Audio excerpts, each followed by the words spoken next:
Welcome to this video. Today we're going to talk about GoPro. GoPro used to be the dominant leader in the action cam industry, and now the stock has fallen over 95%. But recently the stock went in a technical uptrend, and the business is also improving their margins, and they're building a subscription-based business model as well. So could this be a massive buying opportunity right now? In this deep dive stock analysis video, we're going to find the truth. So without further ado, let's dive right in.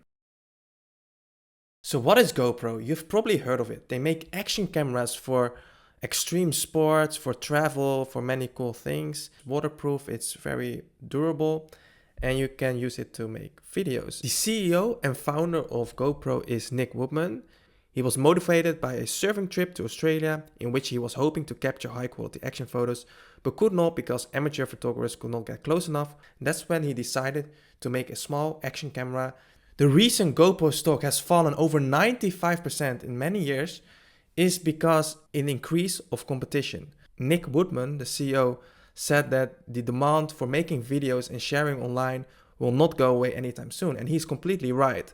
But the competition is fierce. Like DJI, they're making cameras and they're also pretty good. DJI is also releasing products really fast, and GoPro cannot keep up with the speed. And Insta360 is also releasing new stuff every time, and they're also a big competitor. And then you also have the phones. Like the phones are getting so good these days that it's also hard to compete with the iPhone, for example. It's now November 11th and GoPro is trading at $1.60. And here you can see that in the last few years, the stock was in a very long downtrend. The 200 EMA is above the 50 EMA, and you can see it makes lower lows and lower highs, which is a typical downtrend. It's dangerous to buy here if the company is losing money, but now it finally went in there was a golden cross here, and now it's in a uptrend, and it's now on the dip of the uptrend, which is usually a good entry point when you're a long-term investor. But we also need to know how the fundamentals are and whether this company is cheap or expensive. We're now looking at Guru Focus, and here you can see a quick summary of the financial health of the company. We can see that the financial strength is a 5 out of 10, which is not good, but also not too bad. So they do have that, but it's not extreme. The biggest problem is the profitability rank because their net income is negative. They're losing money every year, which is a problem. Here in the income statement, you can see that the revenue last year was 800 million and the gross profit was 271 million, so 33%. So the gross profit is actually pretty good. But because there's so many expenses, the negative income is still very negative. And that could be concerning for the long term. So the fundamentals aren't as strong and favorable for long-term investors. However, it's now trading at $1.60. And if this stock is still a really cheap stock, then this still can be a very good opportunity. So is GoPro cheap? Let's find out. Because the earnings are negative, we are going to use the price to sales ratio to find out whether this company is cheap or expensive. So what is the price to sales ratio? The price to sales ratio is market cap divided by revenue. So the price of the company divided by the sales, which is revenue. And this tells how much investors pay per dollar of sales. We're now looking here on Finviz, and the price to sales ratio, you can calculate it by market cap divided by revenue, but you can also just look here on Finviz and it just say here, it's price to sales ratio, it's 0.4, which is relative cheap. But is it cheap compared to the competitors? According to Guru Focus, the price to sales ratio is 0.39, so around 0.4. And here you can see that's better than 86.48% of 2,000 companies in the hardware industry. And here you can see the competitors, and you can see that a price to sales ratio of 0.35 is pretty low compared to the average, which is great. So here in the latest news, they have now a new model to generate cash. And what they're doing is GoPro subscribers quickly opt in more than 125,000 hours of video content for AI training licensing programs. So what does this mean?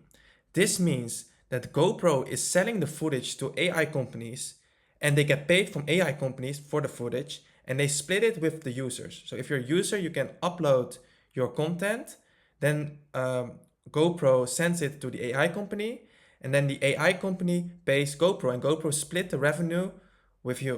So the users, the consumers can make money and GoPro makes money. And where's the money coming from? From AI companies. Because there's so much demand in AI, they sell the footage to the AI companies and that generates cash. And this is the new business model of GoPro.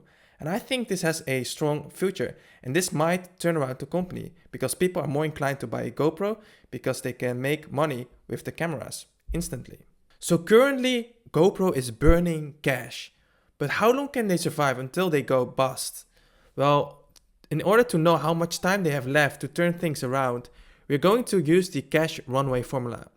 So the cash runway measures the implied amount of time that an early stage startup or losing company can continue operating at a loss before completing its cash on hand. So the cash runway is cash on hand divided by the burn rate. So in this cash runway calculator, we only have to fill in the total cash on hand, which is the total cash and short-term investment. You can find it on the balance sheet, the latest quarter, and in millions. It's 153 million. And the net burn, and that is the negative cash flow from operations, and that's 61 million. So we know the period length is 12 months because we are using the negative cash flow from operation from the last year. And then we get a cash runway of 30 months. And this is a healthy cash position, which means they have plenty of time to make things better and become more efficient in the company. So we're now looking at the charts again of GoPro. And it's trading at $1.56. And you can see that after a long downtrend, it went now in an uptrend. And it's making higher lows and higher highs, which indicates that the price might go higher based on technicals. We know it's not the strongest fundamental company. I have like a small position in GoPro because it does have some uncertain things like weak fundamentals. But if this plays out, it can make me a lot of money, even though I allocate a small percentage, because the upside can be enormous because it's only $1.56. Of course, always do your own research, always do your own due diligence. I hope you enjoyed this video. If you want more videos, feel free to like and subscribe, and I'll see you in the next one.